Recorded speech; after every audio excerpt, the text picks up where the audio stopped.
Eu quero agradecer a presença do Dr. Drauzio. Ele é médico ginecologista, né, especialista em obstetra e também especialista em reprodução humana, graduado em medicina pela Faculdade de Ciências Médicas de Pouso Alegre, residência médica em ginecologia e obstetrícia, obtendo o título de especialista pelo Ministério da Educação e pela Federação Brasileira das Associações de Ginecologia e Obstetrícia. É doutor em bioética pela Faculdade de Medicina da Universidade de Portugal e mestre em bioética pela Universidade de Vale do Sapucaí. Professor na graduação em medicina na Faculdade de Medicina de Itajubá e como docente na pós-graduação em reprodução assistida aqui do Instituto GERA. Possui pós-graduação em reprodução humana, videoestereoscopia e urogenia e é médico e sócio da Oppenheimer Clínica e Clínica Dimensão Diagnóstico por Imagem em Minas Gerais. Obrigada, doutor. Bom, primeiro eu quero agradecer o convite, né, de estar aqui com vocês. E eu cheguei um tempinho antes aí e quero dizer que foi muito prazeroso escutar essa troca de experiência das meninas aí, né? A gente chama de meninas, né, Luciana? E olha, são profissionais de tirar o chapéu, competentíssimas, vocês verem que às vezes chegaram de uma maneira diferente no trabalho conosco, mas de uma responsabilidade, de uma competência ímpar, que a Luciana realmente está ajudando, alavancando dentro do crescimento delas, né, Ingrid? A gente vai lá, xinga, fala, conversa, discute, mas faz parte. E uma coisa muito importante, né, antes da gente... eu vou falar a parte chata para vocês, gente, porque falar a parte ética não é a parte gostosa. Eu acho que... Eu sempre falo para os pacientes também, sabe, assim... o paciente está lá comigo, eu atender, eu dar o diagnóstico, eu fazer a fertilização, há o meu laboratório. Sem o laboratório, nós não somos nada. E, na verdade, eu entrego o produto bruto, ela me dá o diamante, que é o embrião, para me transferir. Então, se o laboratório não estiver legal, não estiver estruturado, não tiver competência, o serviço vai todo para água abaixo. Então, assim, é uma responsabilidade muito grande e a gente tem que ter confiança na equipe. Se a gente não tiver confiança na equipe, a gente não fica, sabe? Vocês viram aí, né? Eu não sou daqui de São Paulo, eu sou de Minas, trabalho no sul de Minas. E se eu fosse contar a história também da reprodução, como que eu fiz reprodução, eu falaria assim, olha, a minha cidade hoje ela tem 45 mil habitantes. Como que pode uma cidadezinha que é um ovo no sul de Minas eu trabalhar com reprodução assistida? Mas as oportunidades surgem, a gente corre, a gente busca, né? Por mais que a gente queira uma carteira assinada ali, né? Não é o que a gente que procura, mas assim, se você não correr atrás do seu sonho, não correr atrás das suas coisas, nada vai acontecer. Você ficar sentado em casa esperando acontecer, o tempo vai passar e não vai ter nada. Então eu vou falar para vocês, como eu disse, um pouquinho da parte chata da reprodução assistida, que é a parte da ética. E talvez se a gente for falar hoje na questão de ética, principalmente na questão da tecnologia, a reprodução assistida eu acho que é uma das áreas que ela tem tido um crescimento assim cada dia maior. As tecnologias estão chegando, a inteligência artificial está chegando. Assim. E então, olha para você ver, né? Tudo é uma coisa transformadora. E hoje até a inteligência artificial, nós não temos condição de fugir disso, a inteligência artificial também está aí dentro desse processo. Então, a gente teve um alavancar muito grande, principalmente com a questão do genoma, né? Então, antes o que a medicina tratava, que era só curar a doença, aliviar sintoma, hoje não. Hoje ela mudou tudo, a questão da prevenção, a questão da orientação. Quantas e quantas pacientes hoje já chegam para nós, eu falo que é o perfil da mulher do século XXI, que ela chega no consultório com 30 anos e fala assim, doutor, eu não quero ter filho agora, eu quero ter filho depois dos 40 anos, eu estou vindo aqui para poder programar o meu futuro reprodutivo. Então tudo isso é questão de prevenção, tudo isso é você ter olhado o futuro e a gente precisa também de saber como que nós vamos lidar com tudo isso, né? Porque o processo é muito complexo, ele é muito difícil. Tá? E a complicação quando surge, a complicação ela é grave, ela não é complicada, não é pequena. Então a gente tem que pensar em tudo isso porque nós vamos estar pensando, nós vamos estar lidando com vida humana, né? E a vida humana é um processo muito complicado. Então, como eu falei para vocês, eu acho que o campo hoje da reprodução assistida, dentro do processo que a gente tem, é que onde a tecnologia cada dia mais, vocês podem ver a questão de laboratório, e na verdade principalmente a parte do laboratório, é fantástico, né?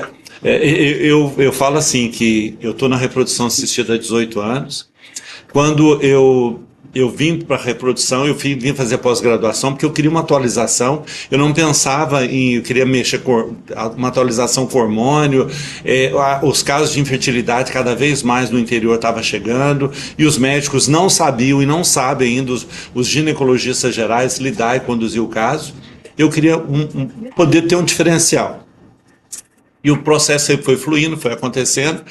E quando eu trouxe a primeira paciente para mim fazer realmente um ciclo de FIV, que eu induzi o caso, que eu cheguei, fiz a captação, e na época ainda eu estava fazendo a pós-graduação, estava no segundo da pós-graduação, eu cheguei no hotel aquela noite, eu juro com vocês, eu chorei, falei, gente, o que eu estou mexendo com isso? Eu estou mexendo com vida, olha, é o ser humano, a gente, uma coisa que a gente sempre pensou, uma coisa divina, e de repente o homem está lá mexendo, você entendeu? Isso vem muito de encontro ao que a gente tem de educação, ao que a gente tem de formação, a nossa época, questão religiosa. Quanto que a gente não vai lidar com o paciente no seu consultório, falando assim, doutor, eu queria tanto fazer a fertilização, mas a minha religião é contra, eu tenho dificuldade, eu sei que isso psicologicamente vai me afetar, vai dificultar tudo. Então, como que a gente tem que saber lidar com tudo isso para poder lidar com o paciente? E a ética, né, eu falo assim, não é bem a ética, a bioética, ela vem para poder realmente trazer alinhavar toda essa coxa de retalho que a gente tem ali do paciente todo e a gente poder trabalhar. Então, olha, trabalhar com o início da vida, você saber que você, de repente, é um termo que a gente usa, mas está errado, né, até pejorativo, brincar de Deus, né, porque a gente está fazendo a vida no laboratório, e eu sendo que a gente for pensar em questão religiosa, é uma coisa divina, é um dom de Deus que a gente está tendo ali. Mas ele permite, eu falo para o paciente, olha, o médico ele tem que trabalhar com ética, ele tem que trabalhar com um laboratório que seja de confiança, que você está trabalhando com muita transparência, porque Deus está permitindo isso. Então, a primeira conversa que eu falo com o paciente é falar sobre isso. E o paciente acha que vai chegar aqui, a gente vai fazer o processo e, de repente, vai jogar o embrião no ralo e vai destruir aquela história toda, o que está sobrando tudo. É muito difícil, até o nível de o paciente para a gente lidar, principalmente no interior, em cidade pequena, né? Eu, na verdade, a minha cidade hoje, eu trabalho no entorno aí de 1 milhão de habitantes, né, que as cidades no sul de Minas são muito próximas, então eu acabei virando referência lá na questão disso, e o nível de paciente que trabalha é um nível de paciente muito humilde, é dificuldade para poder ter um entendimento cada vez maior. Tá? E até eu vejo o comportamento das meninas aqui, né, que chegam lá para o paciente, olha, nós vamos fazer transferência, pegar ficha, conversar, falar, o acolhimento que os pacientes têm que ter é igual a salário, até o brilho nos olhos, né? Que fala assim, olha, eu estou aqui do teu lado, eu estou torcendo por você, nós estamos juntos nessa jornada, você entendeu? Que infelizmente nem todos os casos são positivos e a gente tem que saber lidar com isso. Então a gente trabalhar com a vida, a gente trabalhar com o embrião, isso é muito pesado para o paciente, para nós também, principalmente profissional. Aí nós vamos estar lidando com a autonomia do paciente da decisão, nós vamos estar lidando hoje com a questão da filiação, né? Hoje a gente tem várias formas de constituição familiar que a gente tem que saber lidar, que a gente tem que saber trabalhar. O processo do acesso, a gente vai falar para vocês, né? Infelizmente, o nosso país é um país de muita desigualdade socioeconômica, cultural, né? Para a gente não dizer tudo isso. Então isso também traz um processo todo. E a gente vê dessas questões das possibilidades. Isso daqui é básico para nós, né? A ciência ela tem que estar trabalhando do lado da ética. Se a ciência não estiver trabalhando do lado da ética, né, alguma coisa está errada, essa balança ela está desequilibrada, então a coisa está errada, a gente tem que ver onde está o erro para poder lidar. Então, para tudo que a gente vai trabalhar, mesmo na questão da ciência, nós sabemos aí, trabalhos, de vez em quando surgem na literatura um monte de coisa aí, né, pessoas fazendo coisas que realmente seriam antiéticas, mas infelizmente o mundo é mundo, né? A gente não pode pedir para que todo mundo trabalhe dessa forma. Então, é trabalhar com ética, trabalhar com transparência, né? Prudência, justiça e a questão da dignidade. Então, a tecnologia hoje, ela possibilita para nós um mundo diferente. Mas, ao mesmo tempo, esse mundo diferente, a gente tem que pensar assim, o que eu devo realmente fazer? Eu posso, mas o que eu devo? Então, isso a gente tem que realmente colocar lá na balança e a gente poder analisar e ver realmente o nosso caminho, né? Então, quando a medicina ela vai tocar o começo da vida, a gente tem que pensar nos valores, né? E não é só no meu valor, é no valor do paciente que está na minha frente, no que eu tenho que falar, minha postura frente ao paciente, ao grupo que está ali na minha frente, o casal. Hoje a gente tem na genética aí uma mudança muito grande, né? Principalmente a gente vai batalhar muito falar para vocês, que é o termo de consentimento, né? O termo de consentimento para nós é um documento básico que a gente não faz nada sem antes o paciente assinar o termo. Há 2 semanas atrás eu estava fazendo uma captação e a paciente ela ia fazer uma captação e a paciente atrasou, ela se perdeu aqui em São Paulo, porque eles vêm lá da região do sul de Minas, eles chegaram antes, mas aquela questão toda. E a paciente chegou no horário certinho para a gente fazer a captação. Aí a gente levou a paciente lá para a sala para fazer, o marido ficou lá para poder assinar os papéis e o anestesista falou assim, olha, vê lá para mim se o marido da paciente já assinou o termo. Enquanto o marido da paciente não assinou o termo, ele não fez o procedimento. É o certo. Se ele vai atropelar, faz aquela coisa por cima, os pés por cima das mãos e acontece alguma coisa complicada, é igual a Ingrid falou para vocês, existe o erro, e depois esse erro vai ter uma consequência. Se eu não tenho aquilo lá documentado, aquilo lá traz para mim consequências muito graves. E a partir do momento que a gente está lidando aqui, que o paciente ele vem para nós, fragilizado, a infertilidade, gente, é uma das piores coisas que tem na questão emocional do paciente. Ele vem fragilizado, ele vem carente, tá? Muitos pacientes estão se endividando para poder fazer tratamento, é uma realidade, porque o país nosso, a desigualdade é muito grande, e ele acha que a partir daquele momento que ele vai fazer uma FIV, ele vai ter o bebê em casa, e grande parte das vezes não é. Então a gente poder perder um tempo para conversar, explicar, falar, o laboratório está junto, dentro dessa questão da evolução do quadro do paciente, do embrião, tudo, a gente trabalha no conjunto. E a partir do momento que, às vezes, infelizmente, nós damos um resultado negativo para o paciente, ele vai poder compreender melhor essa aceitação. E a gente vai ter que lidar com muita frustração, tá? Então, hoje a reprodução assistida, gente, é altamente tecnológico, está consolidado, né? E progressivamente cada vez mais eficaz, né? Principalmente na questão de laboratório. Hoje a gente transfere em blastocisto, alguns anos atrás a gente transferia em D3. Por que transferia em D3? Porque os meios de culturas não eram os ideais. O ideal é que o bebê tivesse dentro do útero e ficar no laboratório até o 5º dia. Então, cada dia a mais, o processo está evoluindo e à medida que chega na classificação de blastocisto, aquela coisa toda, você sabe que vai ter uma chance maior do paciente engravidar. Então, isso daí hoje está muito eficaz e progressivo. E a gente tem essa questão toda, então, que a gente vai ter hoje da criopreservação de óvulos e embriões, é o que vai impactar muito para nós, dentro dessa questão da programação do futuro reprodutivo do paciente, né? Então, hoje a gente deixou de tratar só a questão da infertilidade, mas programando, né, os caminhos da construção familiar. E essa construção familiar pode ser de uma mãe e de um filho, pode ser de um pai e um filho, porque hoje a gente nessa questão de ter muitas mudanças. Então, como que é o nosso passo a passo quando a gente começa, né? Então, eu vou atender aquela paciente, eu vou dar o diagnóstico da infertilidade, a gente vai avaliar e vai realmente fazer uma indicação de fertilização in vitro, tá? Primeiro, a gente vai fazer a estimulação ovariana. Não é uma receita de bolo, porque a gente possa falar que todo paciente é igual. A primeira coisa que a gente tem que ter consciência é esse processo da individualização do caso. Então, eu vou personalizar o meu tratamento naquele caso específico, tá?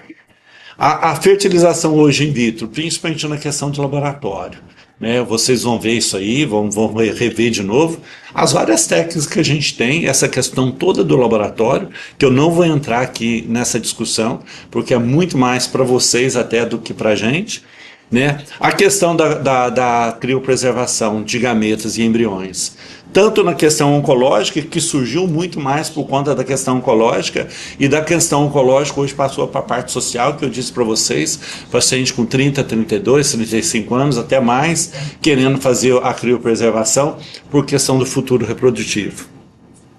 Aí nós já vamos entrando em campos mais complexos, que é na questão do diagnóstico genético para implantacional, né, o estudo genético desse embrião, como foi dito, da questão da biópsia, a melhoria da questão de laboratório, né, o perfil biológico, as estratégias para cada caso, Então, hoje, a gente faz estudo genético para algumas doenças específicas. Eu tenho uma paciente agora que a gente está aguardando o que a gente chama de sonda. É um casal que eles tiveram uma infelicidade de ter uma doença muito rara, apesar de não ter consanguinidade. Eles foram, o bebê nasceu, passou 8, 9 meses, faleceu, foi fazer investigação, era um problema genético grave. Ela tem 25% desse gene e o marido também tem 25% desse gene. Então, infelizmente, por mais que não tenha consanguinidade, tiveram essa doença. Então, agora eles vão fazer o que a gente chama de sonda, especificamente para essa doença. A paciente vai fazer a fertilização, vamos escolher os ovos, vai chegar na fase de blastocisto, vai biopsiar e através dessa sonda vai fazer a avaliação dessa patologia específica, né, que a gente chama de PGTM, e aí vai poder transferir um embrião que seja um embrião livre da doença. Até isso a gente tem que discutir na questão da genética, os nossos limites reprodutivos dentro da ética, tá? Então era para você ver, né? A seleção embrionária, a integração da genética e embriologia e também da bioinformática.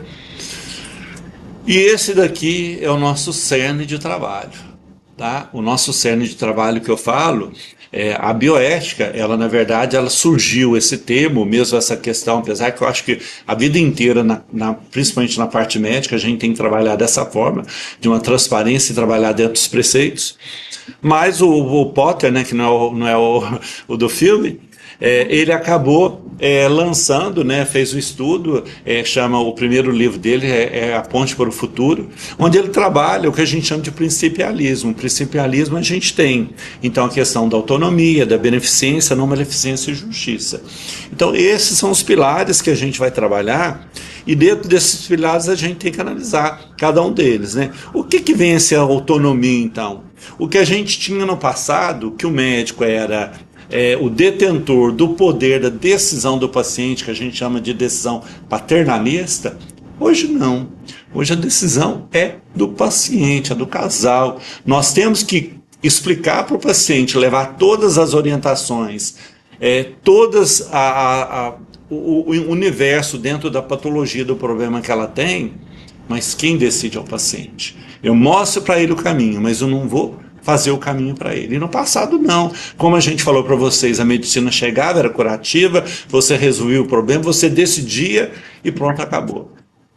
Então, um dos motivos que me levou até para a bioética foi isso, porque eu precisava sentar, eu precisava equacionar esses problemas, essas dificuldades, para poder realmente fazer o trabalho de uma forma tranquila e clara. Então, a autonomia é o paciente decidir pela vida, pelo próprio corpo dele, como que ele vai decidir, tá? Na reprodução assistida, é o direito de ter filhos ou até de não ter filhos, né? Porque principalmente nessa questão da carga, hoje já mudou muito, né? Da mulher que ela foi criada para casar, ter filhos, cuidar de filhos, e graças a Deus estão todas aí batalhando o seu espaço, né? Então deixou de ser essa questão, né? E hoje a mulher na faculdade, por exemplo, de medicina, hoje a maior parte é mulheres. Tá? As alunas lá da faculdade, eu acho que já está mais de 60% são mulheres, tá certo? E eu fui dar uma aula ainda anteontem para um grupo de alunos que estão começando, que estão no segundo ano, e um rapaz ele chegou para mim e falou assim: ô professor, por que o senhor resolveu fazer ginecologia obstetrícia? Eu falei assim: olha, eu comecei cedo no hospital, aquela coisa toda. Eu falo assim, ele falou assim: olha, mas você acha que hoje eu, como homem, eu vou ter espaço como ginecologista obstétrica? Porque hoje é só mulher, e além das mulheres, todas só faz ginecologia obstetrícia mulher. Eu falei assim: vai ter espaço. Se for bom profissional, depende muito da capacidade sua. Então, você não pode pensar nessa questão do sexo, ser profissional daqui e dali, da mesma coisa da mulher. O espaço é para todo mundo, desde que você tenha competência. Olha para vocês verem. Então, e o direito de recusar tratamento, né? Porque eu não vou indicar uma fertilização para o paciente que ela vai ter que ser obrigada a fazer. A decisão é dela. E quando surge, principalmente nessa questão religiosa, eu falo para ela: vai conversar então ou que seja o padre da igreja, ou o pastor da sua congregação, tudo que você está lá, troca uma ideia. fala que que o médico atua aqui como um instrumento, a gente não está aqui para fazer coisa errada. Embrião, a gente tem várias maneiras de você não ter lá 15, 20 embriões, né? Porque realmente é um problema muito sério, a gente vai falar para vocês, né? E decidir também sobre as intervenções genéticas. Sem uma autonomia hoje, a gente vai falar que os 4 eles são interligados. Mas eu, particularmente, hoje eu respeito muito a autonomia, mais até a autonomia, e já foi aquela época de passado que você quer, não é brigar com o paciente, mas você quer incutir na cabeça do paciente, falar para o paciente, tentar ele fazer de mudar de ideia. E na verdade não é isso, né? Cada um escolhe o seu caminho. Então, olha, o que eu preciso? Informação adequada para o paciente, o consentimento livre se ele decidir fazer, e a compreensão real das consequências. Não é porque o paciente vai fazer uma FIV que ele não vai ter consequência nenhuma. Eu tenho que pensar na questão da beneficência também, que eu vou levar para o paciente, né? Então eu vou explicar todo aquele processo para ele, né? Mostrar para ele todos os recursos que tem. No passado, por exemplo, a gente restringia muito falar sobre estudo genético, né, que é o PGTA. Então aquela regra de uma paciente com aborto repetição, ou então histórico familiar, uma paciente com idade mais avançada, enfim, tinha as indicações diretas.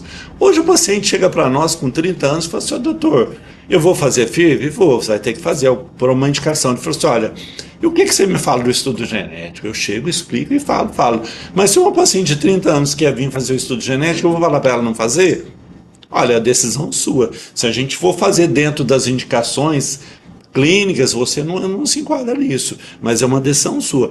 Ela vai tomar o caminho dela da autonomia e, de repente, ela vai falar assim, olha, a gente faz o estudo genético, vem lá um embrião aneuploide, eu falo assim, olha, pensa bem se eu insisto com essa paciente, não faz o estudo genético, ela depois engravida, perde, ou não engravida, ela fala, por que eu não fiz o estudo genético? Então, isso é um exemplo que eu estou dando para vocês, dentro dessa infinidade de coisas que a gente tem hoje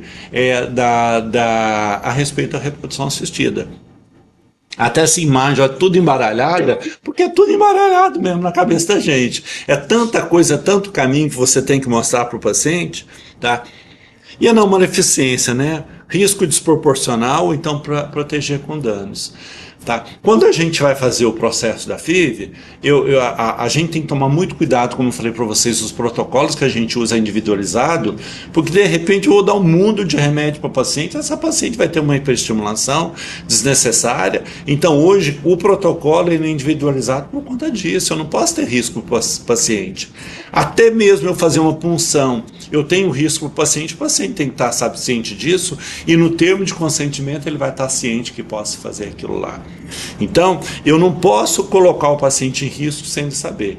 Todo procedimento tem os riscos inerentes. E é lógico que a partir do momento que você é um profissional habilitado, você é bem treinado e você faz com tranquilidade, a sua chance de erro é muito menor.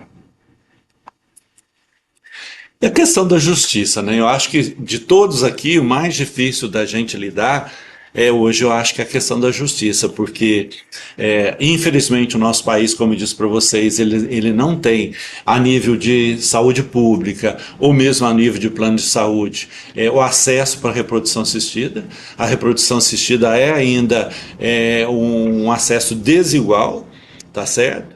Então nem todo paciente tem acesso à tecnologia. Quais são os grupos que ficam excluídos? Socioeconômico cultural mais baixo, não tem como. Um dos trabalhos que eu fiz na minha defesa de doutorado foi isso, né? A questão da justiça, dessa questão da desigualdade. E você pega pacientes que têm maior nível de instrução, né, maior poder socioaquisitivo, que estão aqui dentro da clínica fazendo os tratamentos, tá? E eu, no interior, como eu atendo uma gama muito grande de pacientes, a gente acaba sabendo a quantidade que acabam deixando de fazer o procedimento da reprodução assistida, né, da fertilização, por questão financeira.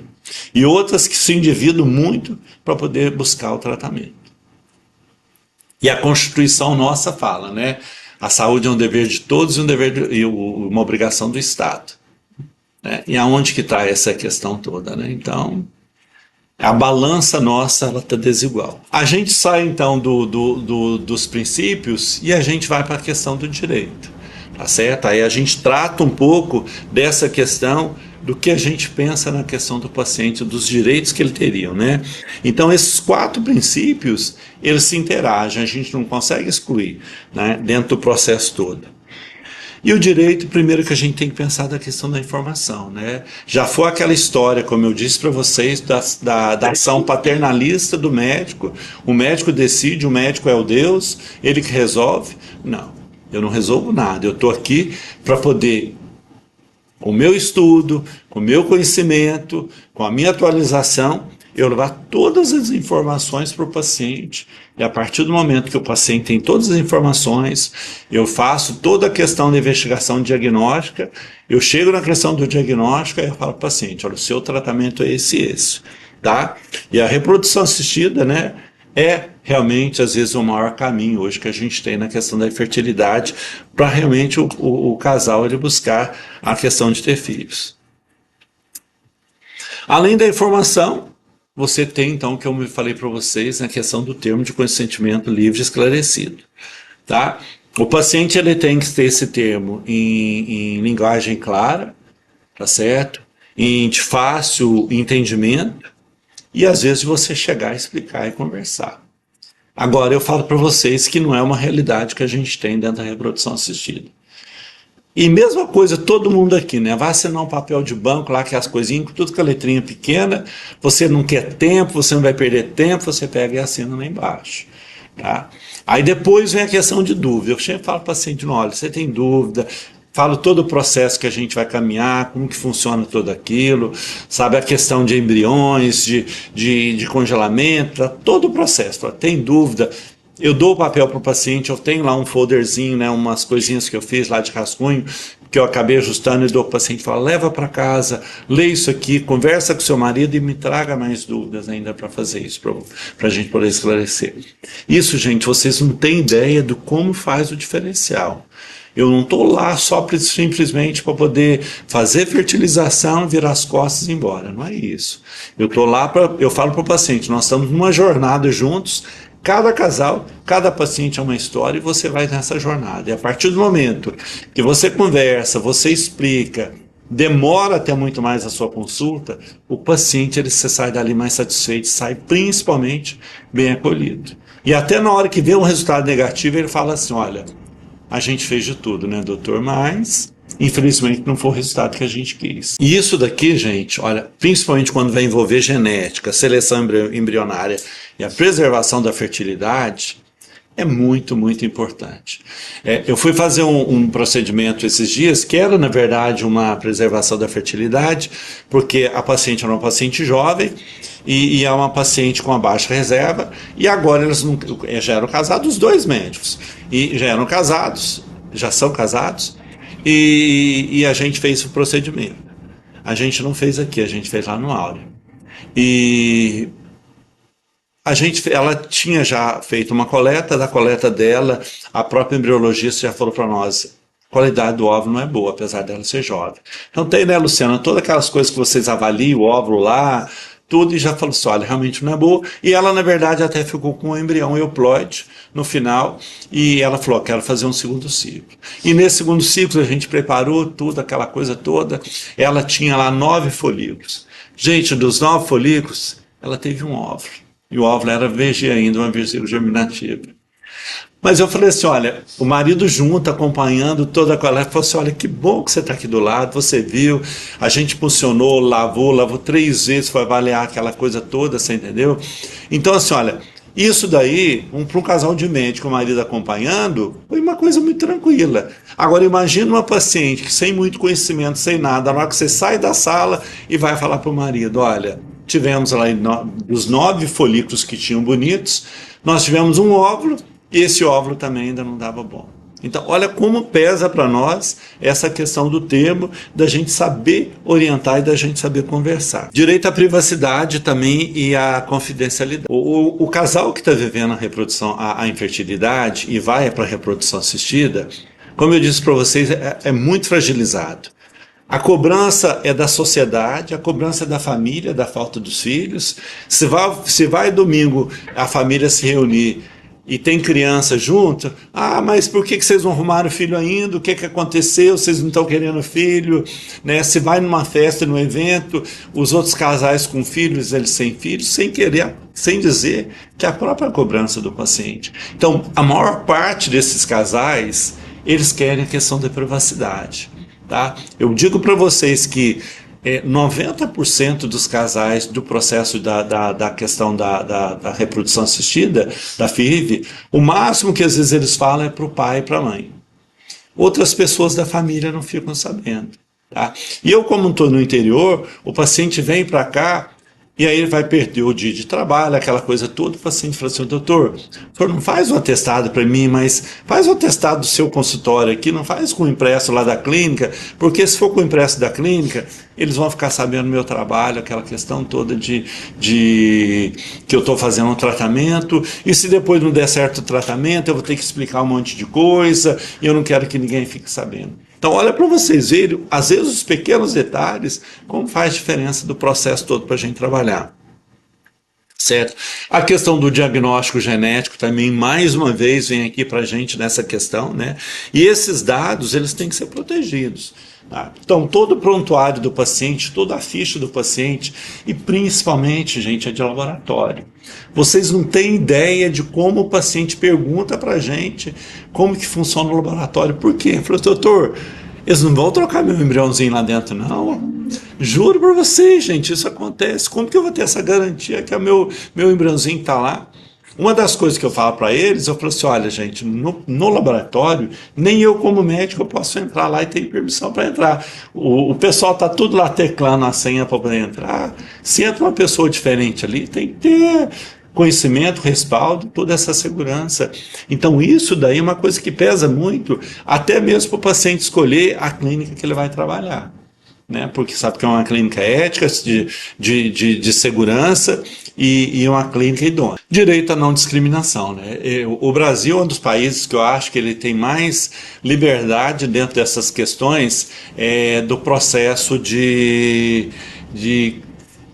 em relação à constituição familiar ou mesmo a questão dos casais homoafetivos. Né? Então eu não posso discriminar essa questão como Estado civil.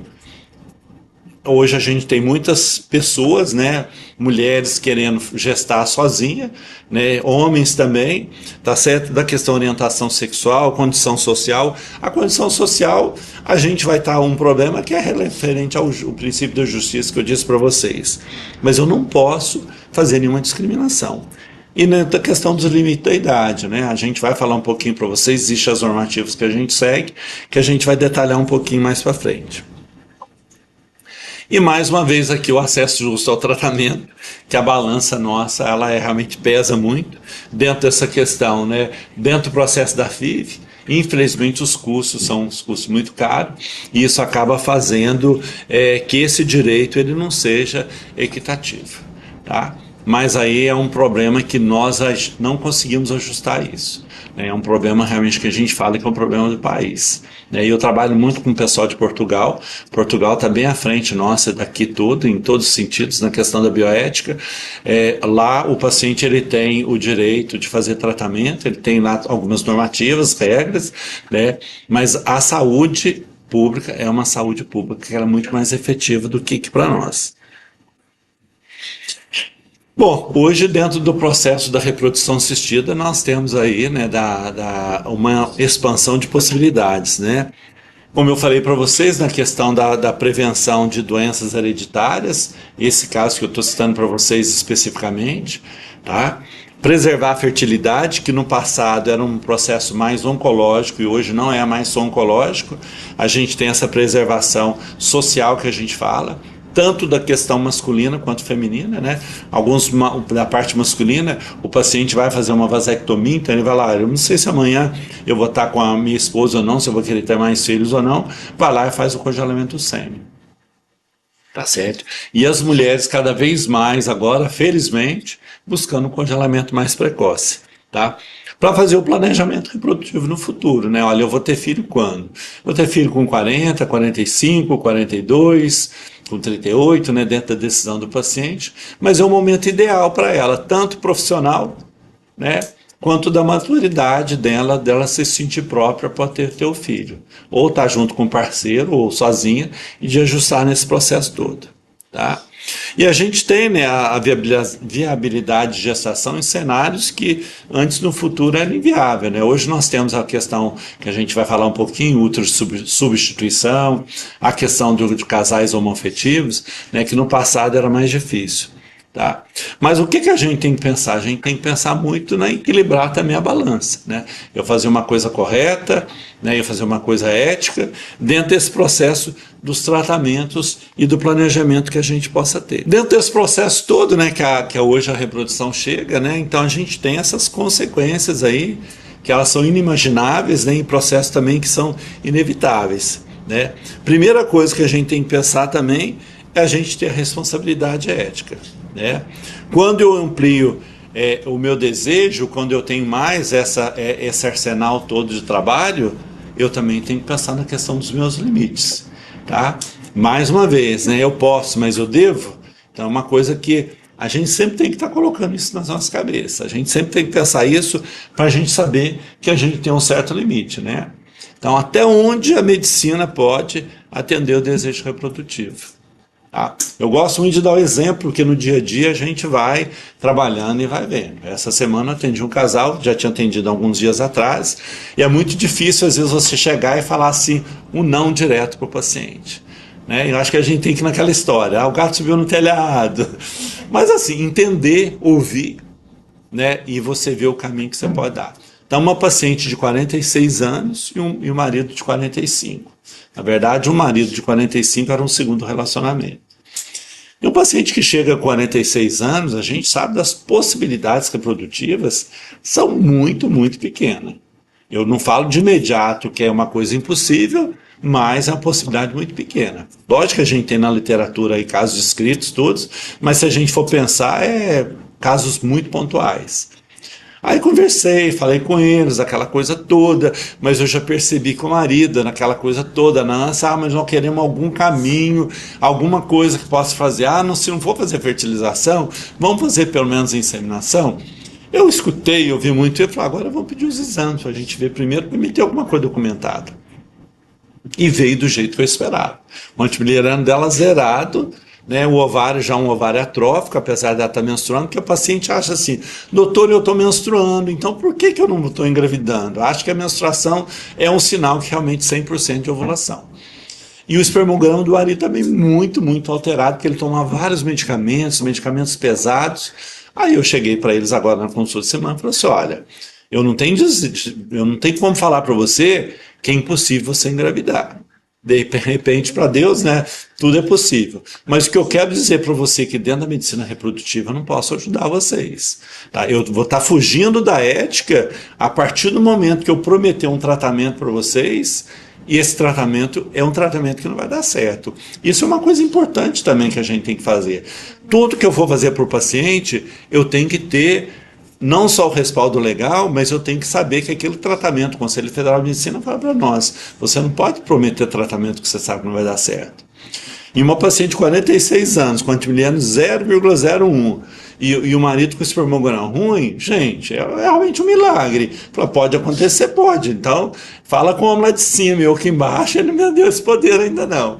Mas ajusta lá, falei com eles, expliquei tudo, né? No final, falei assim, doutor, eu sei que o senhor realmente está trazendo umas palavras duras para nós, mas o que o senhor está falando é verdade. Não adianta querer prometer, vai gastar dinheiro, não só a questão financeira, mas a questão emocional. Então a gente tem que saber o limite até onde que a gente vai. Principalmente não colocar a parte financeira na frente. Porque de repente pega um profissional aí que só visa a questão financeira, olha, vamos então fazer uma inseminação, vamos fazer isso, aquilo, outro. Gente, é pegar o dinheiro do paciente, você entendeu? É ser desonesto. E aí, para não dizer um termo mais pesado, né, dentro da questão da questão judicial mesmo, né? Então, olha, gente, quanto maior a capacidade de intervir no início da vida, maior deve ser o compromisso também com os nossos limites de trabalho. Agora a gente vai trazer alguns questionamentos, né, o que a gente fala assim dentro do processo todo, né? entre a prevenção e a seleção, né? Como que eu vou evitar doença grave? Para mim, evitar doença grave é consenso, mas toda seleção ela é justificável. Então a gente tem que pensar nisso, né? Então, essa questão mesmo do estudo genético, né, do paciente. Se o paciente depois, no final, ele vira para mim e fala, doutor, qual que é a opinião do senhor? Um casal de 30 anos, que a gente não tem um problema genético, não tem nada de indicação genética. Ele falou assim, doutor, qual que é a opinião do senhor? Um termo que eu uso muito, que eu falo é o seguinte, falo assim, olha, se fosse alguém da minha família, se fosse minha filha, se fosse um sobrinho, algum que viesse procurar a minha opinião, eu não faria. Eu falo isso para o paciente.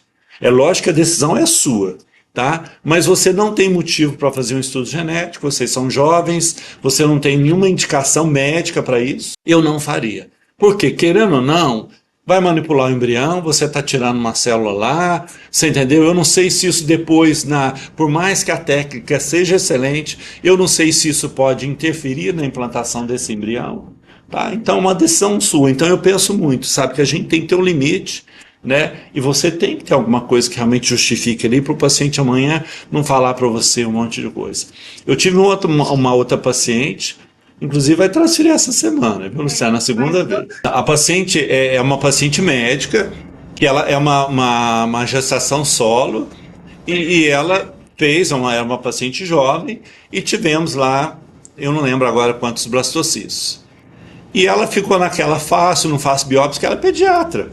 Olha, eu falei da mesma história. Eu não faria, porque você não tem indicação, nada, tal, mas você decide. Ela não fez a biópsia. Fez a primeira transferência, ela engravidou. Engravidou com 8 semanas, depois do BCF positivo, ela perdeu. Ela virou para mim e disse, Drauzio, eu acho que eu devia ter feito a biópsia. Aí eu peguei e virei para ela e falei assim, olha, não, então você vai, porque no ultrassom estava um aborto retido, eu falei assim, olha, você vai fazer uma mamilo, pega esse material e manda para a biópsia. E o que veio? Euploide. Ela perdeu por um outro motivo, você entendeu? Não foi porque o embrião não era um embrião aneuploide. E agora ela estava naquela dúvida, vou fazer a biópsia com 24 horas para transferir em D6? Eu falei assim, olha, mais uma vez você decide. Ela falou, o que você acha? Eu falei, eu não faria. Uai, e o outro embrião que ela abortou com 8 semanas, e abriu um euploide, era euploide. Então era para você ver que a gente tem que realmente...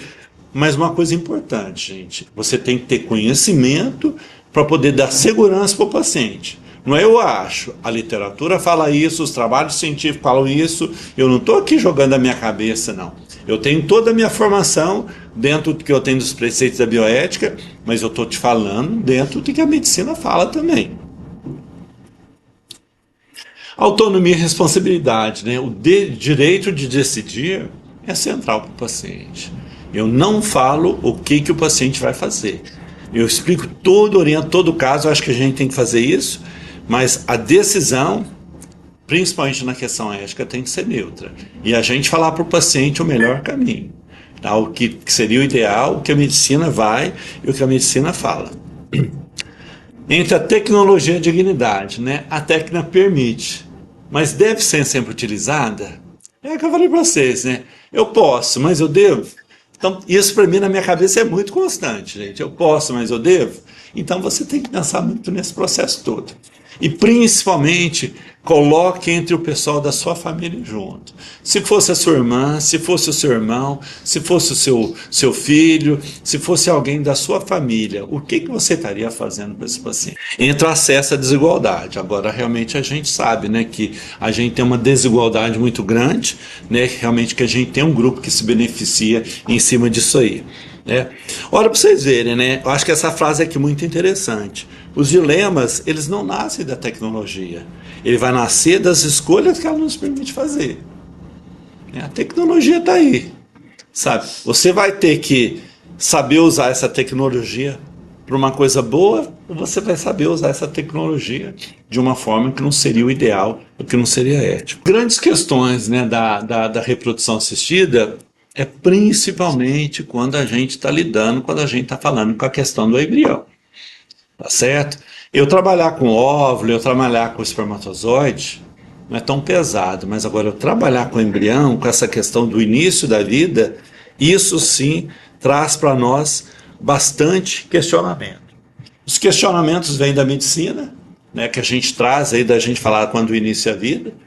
Os questionamentos vêm do direito, porque se você for ver na questão da Constituição, ou você ver na questão da luz, vamos falar assim do biodireito, é um outro nicho, outro nível que fala da questão do início da vida, a sociedade, a questão da filosofia e da religiosidade. Então, cada um desses processos aqui, ele vai trazer para nós um conceito, mas a gente tem que pensar nessa questão toda da formação pessoal do paciente, da formação ética, da formação religiosa, da formação cultural e da formação familiar.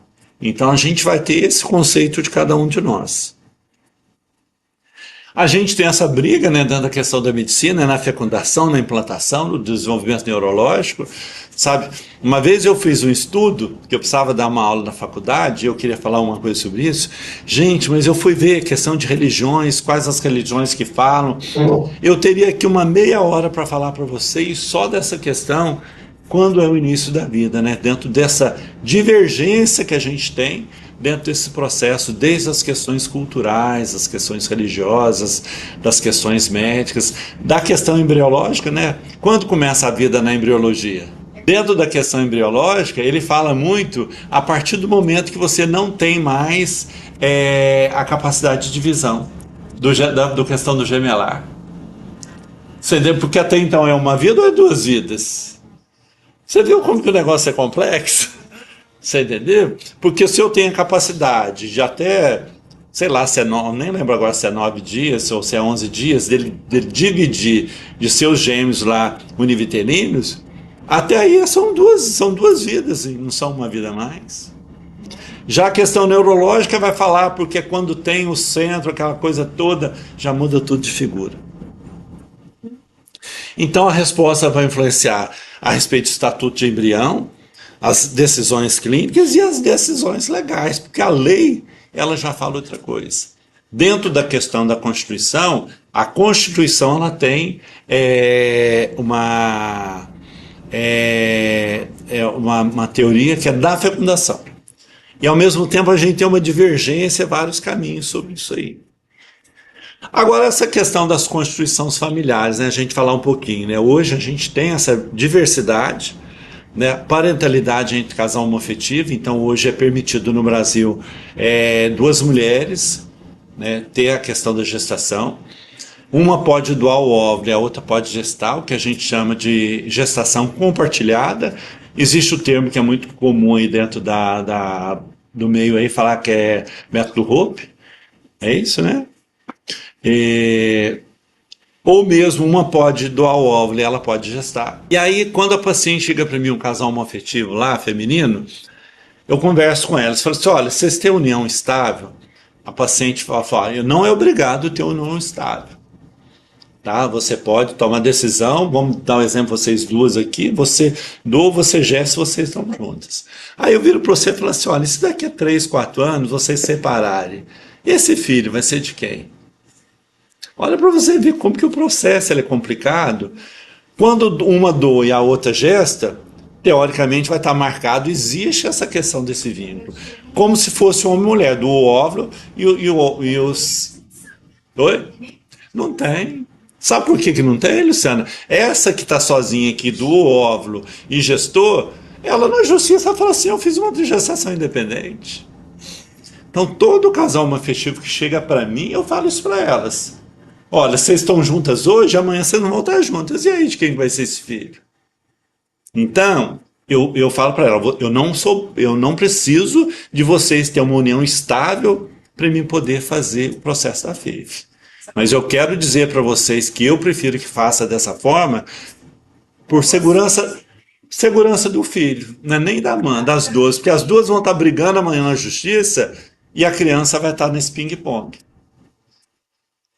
Então, e a questão do homem já é um processo mais complexo, porque o homem ele precisa de um útero de substituição, né, para poder gestar. O útero de substituição ele tem que ser de alguém da família, até 4º grau, prima, mãe, irmã, sobrinha, tia, avó, né? Então tem que ser alguém da família para poder ser útero de substituição. Fora isso, se não tiver da família e quiser uma outra pessoa, o Conselho Regional de Medicina tem que autorizar. Tá? E também não pode pegar o sêmen dos dois, fecundar os ovos e fazer aquele mix ali e ter o processo do filho. Ou é o espermatozoide de um, ou é o espermatozoide do outro. Você pode usar dois úteros de substituição, cada um para o outro, ou usar por vez. Mas não pode ter essa mistura, porque é material genético misturado, isso traz muitas complicações e coisas graves. Produção independente, hoje é muito tranquilo da gente fazer, né? E surge essa questão de sair dentro dessas transformações sociais que a gente tem. O limite da continuidade reprodutiva, isso daqui também eu acho assim, desculpa a palavra, um de caroço. E é a reprodução pós-morte. A gente vai embasar muito na questão de lei, depois de bagunça, de briga, você entendeu? Enquanto do casal homoafetivo eles resolvem lá na união estável, que é um casamento em si, já facilita, aqui não, né? Então, você imagina uma paciente jovem, que ela casou com uma pessoa mais velha. Essa pessoa mais velha já tem filhos. E ele tem material lá, os espermatozoides dele congelado, tá? E esse cara morre e depois a companheira vai lá, vai utilizar esse espermatozoide, ela vai gestar, esse cara já morreu. Você imagina esse processo todo em questão judicial, os outros filhos contestando herança, contestando um monte de coisa nesse processo todo? Então, olha, o consentimento prévio, isso é que é o documento que a gente vai seguir. A briga na justiça lá é outros 500, outra história. É outro problema para os advogados resolver. Mas se eu não tenho consentimento prévio disso aqui, esquece, já era. Entendeu? Aquele sempre vai ficar lá 50 anos congelado, mas não vai ser utilizado. Então essa questão da reprodução pós-morte, lógico que tem uns casos assim, que você fala assim, poxa vida, que coisa boa, né? Mas você tem que pensar muito nessa questão dessa possibilidade, porque as consequências, se der problema judicial, são consequências graves. E o destino dos embriões, né? Esse é um problema, né, Luciana, que realmente, tá? A gente tem um desencontro muito grande dentro das nossas normativas, né? O Brasil, principalmente porque os custos do tratamento são custos muito altos, então você chega aqui e você fala assim, olha, eu quero 4, 5 embriões, porque se não deu certo a primeira, eu faço a segunda, eu faço a terceira, a transferência, o custo é mais barato que tomar um medicamento e fazer a coleta tudo de novo. Então, vem daí já a desigualdade econômica impactando dentro do tratamento que eu vou fazer. Lá fora, na Europa, os tratamentos são para mim ter um embrião só. Eles não querem nem gemelar. Mas o governo custeia, a saúde pública custeia isso aí. Você entendeu? Eles não querem gemelar, porque o gemelar vai para a UTI, vários dias internado, o custo de tratamento é altíssimo. Aqui não, aqui você fala assim, olha, tem algumas clínicas aí, olha, eu vou transferir de 2 porque eu quero resultado positivo, quero que o meu índice da clínica de positivo seja elevadíssimo. Aí eu vou lá na questão da não maleficência que eu estou fazendo para o paciente. Eu estou fazendo mal para ela, colocando ela em risco de gemelar, parto prematuro, diabetes gestacional, um monte de complicação aí. Sabe? Então, cada vez o menos é mais. Tá? Então, dessa questão de embrião sedentário, que ainda tem, né, e infelizmente não tem jeito, o paciente engravida e não quer saber de mais nada. Aí fica o embrião ali na clínica, a clínica fica com um pepino, que ela não pode descartar. A gente tem uma divergência das normativas aí. Tempo de armazenamento, possibilidade de descarte, né? Essa questão de doação para outros casais e pesquisa. O que seria o ideal seria a doação. Mas nós tivemos um problema aqui, a doação não pode. Por que não pode? O governo, em 22, ele mudou a RDC, que agora os exames que o paciente tem que fazer quando vai ser doadora, é exame muito complexo. Aquela paciente que antes de 22 não fez exame, ela não pode doar o embrião. Está parado aí porque naquela época não se fazia esse exame e agora se faz. Então, é um problema complexo, um problema grave. E os direitos do embrião, né? Aí nós temos o Estatuto do Embrião, o Estatuto Moral. Aí é uma questão muito difícil, né, da gente responder, né? A gente tem que pensar que a gente não cria vida, mas a gente redefine o conceito de vida, de família e de responsabilidade. Então, olha para você ver tudo isso, dessa questão que a gente está falando, a gente está mudando todo o conceito até de família, dentro desse processo da questão do embrião. E nós seguimos as normativas pela resolução do Conselho Federal de Medicina, que para nós essa normativa tem força de lei, tá certo? Da Lei de Biossegurança, que a Lei de Biossegurança também fala da questão de gametas e embriões, e da RDC, que eu acabei de falar para vocês, essa mudança de laboratório, de exames, um monte de coisa aí, né, Luciana? Mas sabe o que acontece também, Luciana, a respeito dessa questão do descarte? Tá tudo confuso em cima disso aí. Eu estou esperando o Dr. Jorge, eu não sei se ele contratou ou não, que ele ia contratar um especialista em biodireito, porque a gente vai sentar nisso daqui, porque eu sei que tem clínicas que estão descartando, mas a gente vai sentar e ver com ele dentro dessas normativas, porque o Conselho Federal de Medicina, por exemplo, ele não fala do descarte. Não fala. A Lei de Biossegurança já fala de 3 anos. E aí fica essa coisa. Não, então a gente vai conversar, a gente vai ajustar, porque é muito complexo, é muito difícil. Né? E elas não conversam entre si, elas não são de acordo entre si. Aí a gente tem então a ciência reprodutiva de tudo que a gente está falando, né? Que a gente tem então a finalidade dentro que a gente tem da própria normativa do Conselho Federal de Medicina é auxiliar a procriação humana, tá? Então eu não posso trabalhar para estudo, para pesquisa, é mais para a questão da procriação, tá? Preservação de embrião e gameta, doação de material genético. Tá? A doação de material genético, eu não sei se eu vou falar um pouquinho mais aqui na frente, não. A doação de material genético, assim, hoje existem muitas pacientes que recorrem a óvulos ou até espermatozoides, né, por questões de falência ovariana precoce, tratamento oncológico, né, em uma infinidade de coisas. Então, existem os embriões que podem ser doados, que são doação anônima, existe toda uma normativa para a paciente ser doadora. E também hoje a normativa do Conselho Federal de Medicina ele permite que seja uma doação familiar. Essa doação familiar também pode ser feita, uma prima, sobrinha, enfim, dentro do até 4º grau ali, dentro dessa doação. Tá? E a doação familiar também ela vai repercutir muito nessas questões éticas, nessa própria questão familiar. Eu sempre falo assim, olha, você tem que pensar no bom. O que é o bom? O bebezinho em casa lá sorrindo e a família feliz. Mas e o ruim disso daí? Você imagina lá, você pegou o óvulo da sua irmã, você gestou, tudo isso eu dou para o paciente decidir, eu não decido por ele, mas eu falo. Você pegou o óvulo da sua irmã, você gestou, tá certo? Amanhã você morre, a sua irmã vira para você e fala assim, olha, vira para o seu cunhado e fala assim, olha, eu quero esse filho, que esse filho é meu agora. Nunca, né, velho? Não, nunca. Ela assinou um papel, um termo todo, passou para psicólogo, existe toda uma normativa que a gente vai fazer. Mas sempre vai ficar aquela coisa na sua cabeça, você entendeu? E se amanhã acontecer isso? Eu falo para o paciente assim, quando é anônimo, você não sabe onde não teve problema nenhum, aquela coisa toda. Eu tive uma história uma vez que foi uma coisa assim muito complicada, e isso foi um exemplo de vida para mim. Então assim, lá no interior a cidade era pequena, na época eu trabalhava com obstetrícia, e tinha uma paciente lá, que a gente trabalhava pelo SUS, fazia o pré-natal no postinho, aquela coisa toda, e a paciente tinha um monte de filho. Ela era uma paciente, ela não era uma paciente em situação de rua, mas era uma paciente complicada. E todas as vezes os filhos dela iam para adoção. Ela ia dar bebê no hospital, e dali do hospital já saía para adoção.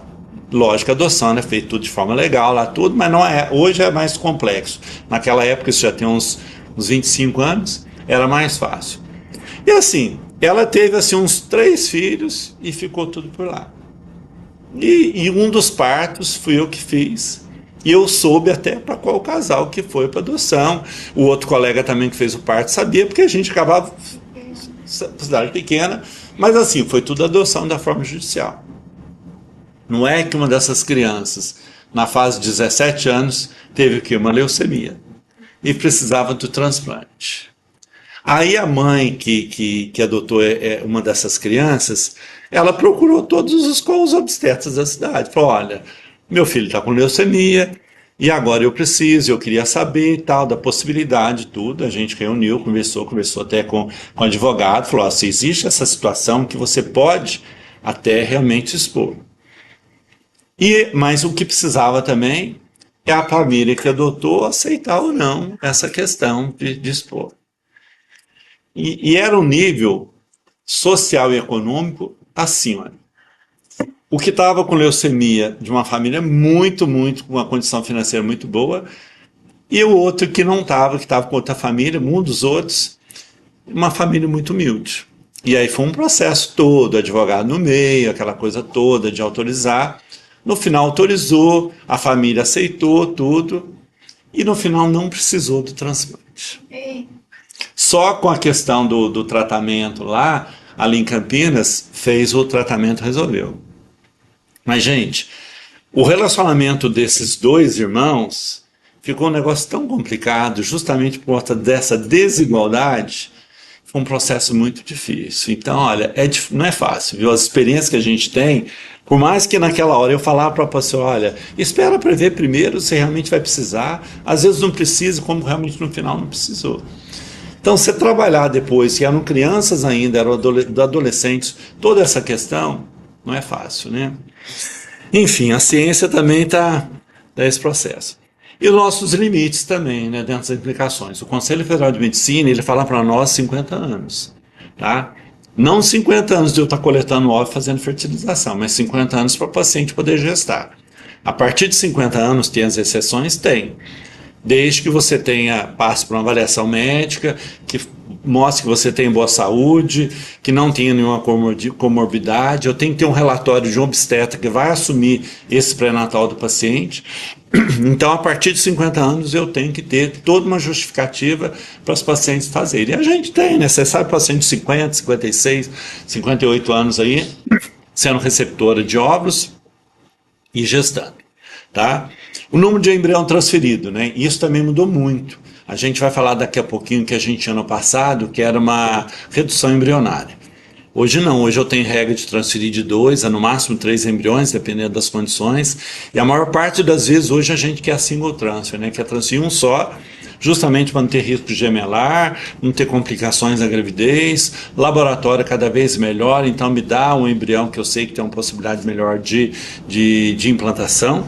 Tá? Para a gente equilibrar então a autonomia e a não maleficência, porque eu não posso querer uma paciente de 70 anos querer um filho, o mal que o risco que eu vou estar causando para essa paciente, né, nesse processo todo. O útero de substituição, né, ele pode inclusive ser sem vínculo familiar. O que se pede primeiro é o vínculo familiar, igual no casal homoafetivo masculino. Tá? Fora do vínculo familiar, eu tenho que ter autorização do Conselho Federal de Medicina também. Tá? Então, não é uma coisa frequente. Eu estou com uma paciente agora, Luciana, provavelmente a gente vai seguir por essa história do útero de substituição.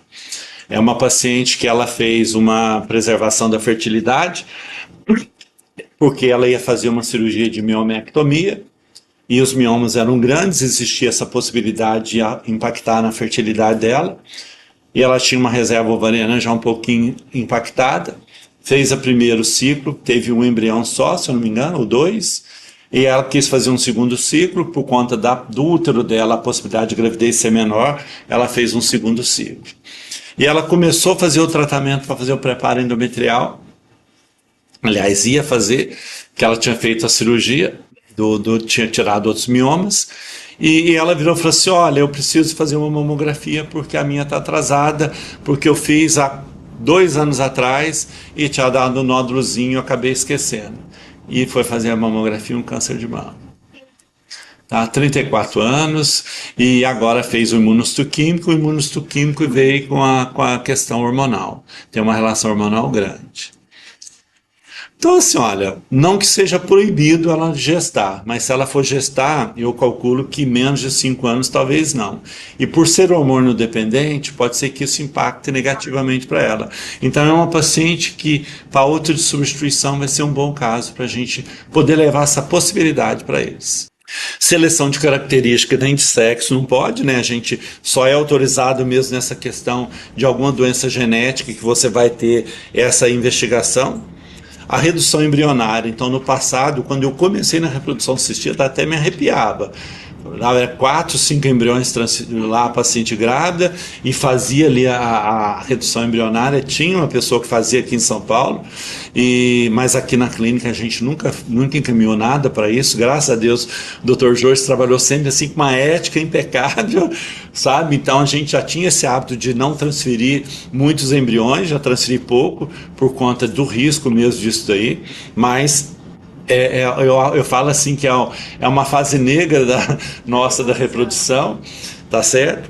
Reprodução de terceiros, né? A doação pode ser feita, doação de óvulos, doação de sêmen, né? Existe toda uma normativa que a gente segue nesse processo aí, principalmente a questão de doação de óvulos, a regra do anonimato. Quando é familiar, aí pode ser feita, né? Mas é todo um processo burocrático, psicólogo, avaliação certinha para a gente não ter risco nenhum, e parentes até 4º grau. E aí a questão, quando a gente conversou a respeito dos embriões, né? O que a gente vai fazer, né? Então, essa questão do uso futuro, doação, pesquisa, o descarte, que a gente cai em toda aquela questão das divergências, né? Em relação a RDC, em relação à Lei de Biossegurança, os normativos do Conselho Federal de Medicina, e isso daí vai envolver muito valor, responsabilidade e limite moral, né? Então, tem casais que deixam aí, vão cuidando, vão pagando tudo, outros acabam abandonando, né? Eu comecei um trabalho que a gente acabou não levando para frente, Luciano, que eu queria, é realmente averiguar essa questão dos embriões abandonados. Na verdade, assim, olha, eu na época com o Luciano, da outra Luciano, eu até comecei para a gente fazer um trabalho dessa questão do embrião, que eu ia aproveitar no meu doutorado. Depois acabou que eu não precisei do trabalho, eu passei até para uma colega, que ela vai defender a tese dela agora em outubro. Mas ela não pegou essa questão do embrião, o abandono do embrião, especificamente que eu queria. Eu queria fazer, mas eu queria ver se eu conseguia, através do próprio Conselho Federal de Medicina, que eu estou lá junto com a equipe agora, que a gente fosse pegar isso em outras clínicas também, para a gente poder ter uma noção o que a gente tem, ou mesmo no cisêmbrio, se a gente consegue. Isso é importante porque, até para o Conselho Federal de Medicina, quando ele vai fazer a normativa dele, ele tem que ter essa questão toda. Bom, e o peso do acesso, né? Quem pode acessá-la? A gente já falou que a questão de um direito, um privilégio, uma escolha privada, né? Hoje realmente está na questão de um privilégio. Escolha privada é uma decisão até de uma certa forma pontual, mas direito, infelizmente, a gente não tem nesse processo, né? Desigualdade, principalmente nos países em desenvolvimento, e nós estamos dentro dessa questão, nesse pacote aí dos países em desenvolvimento, né? Bom, se podemos evitar o nascimento de uma pessoa grave, e aí uma coisa importante, né? Estamos prevenindo o sofrimento ou iniciando uma nova forma sutil de seleção. Então, tudo isso a gente tem que pôr ali na balança, né? Do que a gente quer, do que a gente pensa, né? Se embriões são criados e nem todos serão utilizados, são apenas material biológico ou portadores de valor moral. Se a tecnologia permite a parentalidade após a morte, estamos ampliando direitos ou ultrapassando limites do tempo humano. Você imagina você ter aí uma coisa que daqui, sei lá, você já morreu aí há 30 anos atrás, e agora que você está utilizando ou fazendo tudo isso. Complexo, né? Se casais homoafetivos, pessoas solteiras, novas formas de constituir novas formas de família podem acessar a reprodução, estamos promovendo justiça ou redefinindo o próprio conceito de filiação. Apenas partes da população pode acessar essas tecnologias, estamos cuidando da vida ou produzindo novas desigualdades biológicas. Bom, em todos os continentes a questão talvez seja o que a tecnologia permite ou o que devemos fazer novamente, né? O que ela permite. Gente, a medicina já aprendeu então a iniciar no laboratório a vida, né? E agora nós precisamos também saber guiar todo esse processo, que não é nada fácil, né? Certinho, obrigado, gente.